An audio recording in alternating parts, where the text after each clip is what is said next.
Gentle disclaimer to all of our listeners. All medical information mentioned in this podcast is purely informational. It is not individualized medical advice. Please follow up with your physician or medical practitioner for individualized care specific to your needs. Thank you. Hello, everyone, and welcome. My name is Dr. Melanie Carminati here from Inspira Physical Therapy in Brooklyn, New York. And we are really blessed today to have Dr. Juan Salgado Morales, MD. He is an endometriosis specialist from San Juan, Puerto Rico, and he specializes in obstetrics and gynecology.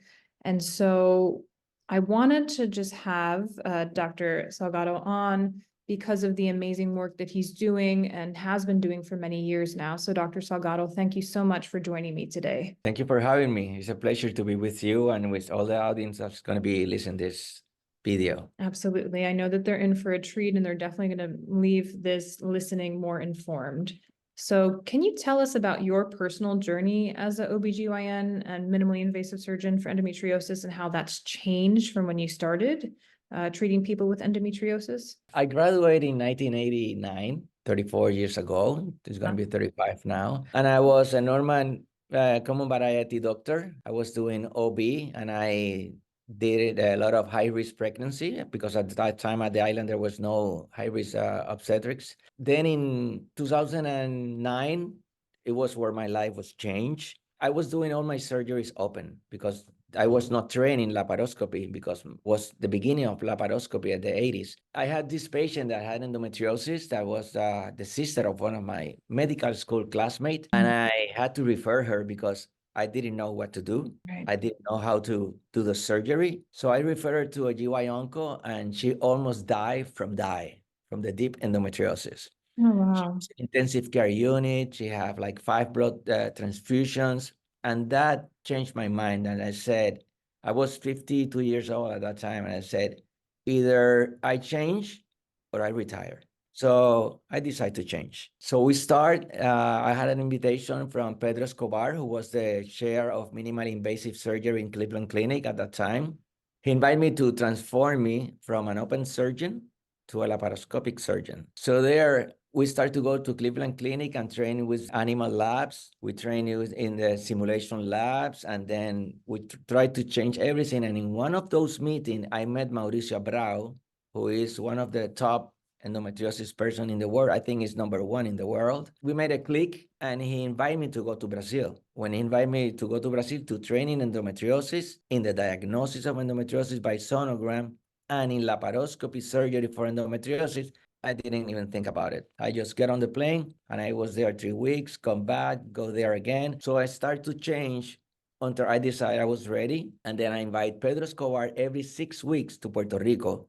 And we used to do 10 surgeries in a Saturday. We start at 7:00 a.m. and we finish at 3 or 4 o'clock of the Sunday. And he went back to Cleveland. So we did that until I was ready to do it by myself. And it's been 14 years, and now we do bowel resections, we do bladder excision of endometriosis, we do every kind of endometriosis, all by laparoscopy, and our results are amazing. It's so inspiring, your mindset as a clinician, because I can say that I'm now 10, 11 years a physical therapist. And so medicine and practice is always evolving. So it's really inspiring just to hear your story and your journey. So thank you for being you and for sharing that. So can you tell me more about the endometriosis mapping via sonogram? This was a paper that was published by Mauricio in 2007. It was comparison of physical examination and vaginal sonography and MRI for the diagnosis of deep endometriosis. And he took 104 patients and he did a pelvic exam. He did the sonogram with bowel preparation, that we will talk a little bit about that later. And he did an MRI. And the results were so surprising that in terms of specificity, positive predictive value, and negative predictive value, you can diagnose with a simple sonogram in your office deep endometriosis comparing to do an MRI. That at that time it was, the range of the sonogram was from 91 to 97%. And the range in the MRI was from 71 to 78%. Oh, then everybody in the world start to comparison. Let's compare with CT. All the radiologists were like in battle to see who can beat Mauricio at that time. Against the sonogram, we had virtual CT scan against the enema, against the sonogram. So they start to come a lot of papers around the world. And still today, the sonogram is still the best tool to diagnose deep endometriosis. So is there a specific sonography or sonogram device that's used? Is it mainly the training of the surgeon? Is it both for the endometriosis mapping? You need a sonogram machine that is have a good resolution. You cannot do with a simple sonogram machine with low resolution. But what I said to my student, that is not the arrow, it's the Indian behind the arrow. It's the person who trained in identify. What I tell them is, what the brain doesn't know, the eye will not see it. So I can show to my medical student here at the office when they come sonograms from an outside radiologist that is a good radiology, but his sonographist doesn't see endometriosis. So you see a negative sonogram with a positive sonogram of our office, and the difference is huge because it's the training. You need to train on this, and you need to allow your brain to see it and to identify it right away. So it's the training of the surgeon or the radiologist. And there are places in the world that they don't have sonographists that we have in the United States. In Brazil, it's the radiologist. It's the training of the person who's doing this, the sonogram. Definitely. Have there been any randomized controlled trials? I know you referenced that one study that you did. Have there been any randomized controlled trials for this? Mauricio have done hundreds of papers about the sonogram, and there's a lot of doing now in Europe, especially in Spain, France. There's a lot of data that sustain, and we're going to publish one soon. That is, diagnostic laparoscopy for endometriosis is dead because with the sonogram, you can diagnose the deep endometriosis, and we're working now to see if we can diagnose superficial endometriosis. That will be the best of both worlds. A lot of data. And so how do you think that the endometriosis mapping will change the trajectory for someone who has endometriosis in terms of reducing their symptoms? It's very important because there's a lot of people that are doing, a lot of doctors doing diagnostic laparoscopy, and they do ablation of the lesions. I like to go blind to do a surgery. When I do a surgery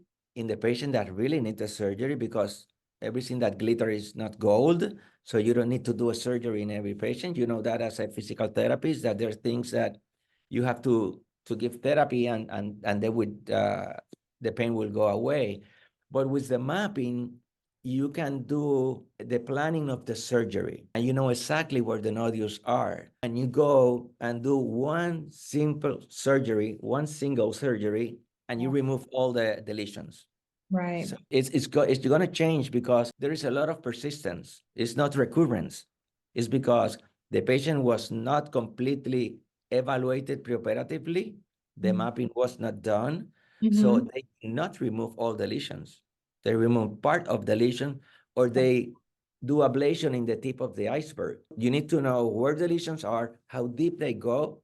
So when you get there, you remove everything. Great. And so for everyone who's listening, we spoke in depth about this last year, that although ablation is still happening and has been researched and shown that excision surgery is the gold standard for surgeries, and that is what Dr. Salgado does, but there still are some places and providers who are doing ablation. How can more OB-GYN surgeons get trained in this? And is Brazil the only location for training, or can they train with you? How does that work? Brazil is the one that started. In the United States, we were the first center in 2010. Then Scott Young went to Brazil and trained with Mauricio, came back, and he's in Arizona in Mayo Clinic. And then Andrea Vidali, a well-known surgeon in New York and New Jersey, he just went to Brazil and trained with Mauricio as well. We are 3 centers in the United States.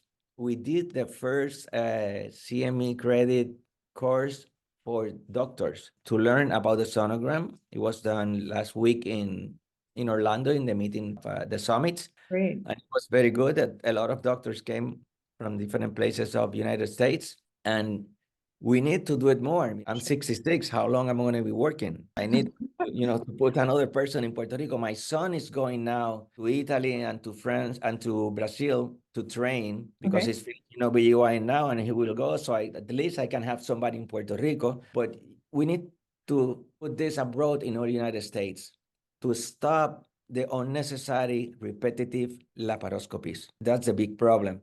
Because if you do a lot of ablation, a lot of burning, you're going to do a more of inflammatory reaction. So Right. you're doing more harming to the patient that instead of cure the patient with one single surgery. So Right. yes, we're working on that to do more courses and to train more people. I have been in Colombia, in Mexico, in Europe, in different part of the world, giving the training with live patients, doing the sonogram in these trainings. Got it. So your vision is to take the endometriosis mapping and spread it and disperse it throughout so that more people can get this imaging and then have more effective surgeries and outcomes. Yeah, the problem is that it's not a surgery and it will not give the same amount of money. So you have to change the mentality of some of the doctors that think, I will do the laparoscopy because I don't have the sonogram. But if they don't do that, try to get trained in the sonogram. And I know that you are practicing in Puerto Rico and there is an endo PR community. How does that compare to other parts of the world and how are you involved in that? I think that the endo communities has been very good because they come out and spread the word of endometriosis. So now more people know about endometriosis. And I think that it's been the best thing that happens. I follow Nancy Nook, and Yep. she has a big organization that spread out the endometriosis Puerto Rico with Flores. She's doing a great job in Puerto Rico. Lela Foundation, she's doing a great job. I think that these communities now are the one responsible that more people know about endometriosis, and they are willing to talk about their condition because there was a taboo before. Nobody Right. talked about the condition. If you have endometriosis, it's like you have cancer. Don't talk to anybody. It's not cancer. It's something that could, make a lot of harm to you. And if you find a doctor that really cure you, you have to talk. So more people go to that doctor and get the correct treatment. So the communities of endometriosis, they are doing, for me, an outstanding job worldwide. So I know that we are also having a launch of a book that is a superhero, the first superhero with endometriosis. And this is from La Boricua Comics. And they had a foreword or some portion of the book was included from Italy's Flores. So I know we have that connection with Puerto Rico, with you, the endo PR community, but also at our event specifically this upcoming Thursday, March 21st, will be connected in that way as well.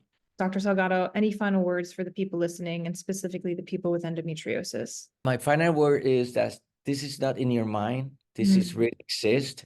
Yeah. If you have pain that make you be absent from your work or your daughter from the school because they have something. When you have a pain, it's because the body is expressing that something wrong is going on. If you go to a doctor that they don't talk about endometriosis, go to another doctor. And when you see that somebody says, this one is a good doctor because it's very nice, you don't need a very nice doctor. You need a doctor that really knows what he's doing. So sometimes I see some referrals in the web. Go to my doctor because it's very nice. Refer it to a doctor that really does endometriosis, that know what to do. And it's not in your mind. This is really a condition that could make you a lot of harm. It's associated with infertility, but that doesn't mean that if you have endometriosis, you're going to have infertility. It's only 33%. But if you have fertility, we can resolve the problem if we identify that it's due to endometriosis. There is a lot of condition that cause pain in the area of the abdomen. 80% is not endometriosis. So you need your physical therapies as well to give you therapy for the pelvis.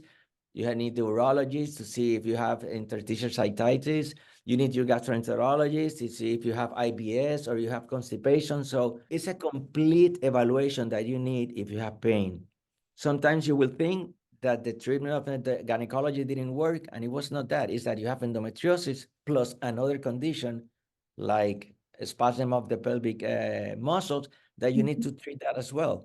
So it's a lot of things that going on, and you need to see all of them together to get a better results and, be free of pain. You can live a life without pain. I guarantee you that 100%. Thank you so much, Dr. Salgado. Thank you for sharing your expertise and your words of wisdom and encouragement. I know that it's going to mean a lot to a lot of people. Everyone who's listening, know that we're going to be listing Dr. Salgado's contact information in the bio of this podcast, and it will be available on all platforms. We'll be airing this live for the first time at our Endometriosis Symposium Brooklyn 2024, happening March 21st, 2024, at which I mentioned already, we will have Luz La Luminosa, which is the comic book that follows a superhero who has endometriosis, that is co-authored by Kyungjan Miranda and Edgardo Miranda Rodriguez. And we will also have many other amazing speakers, including Dr. Amanda Chu, Dr. Michael Lewis, Dr. Deborah Barbieri, Dr. Maria Orbach, and we'll have a pain management panel discussion with myself and the other pelvic floor PT members of my team,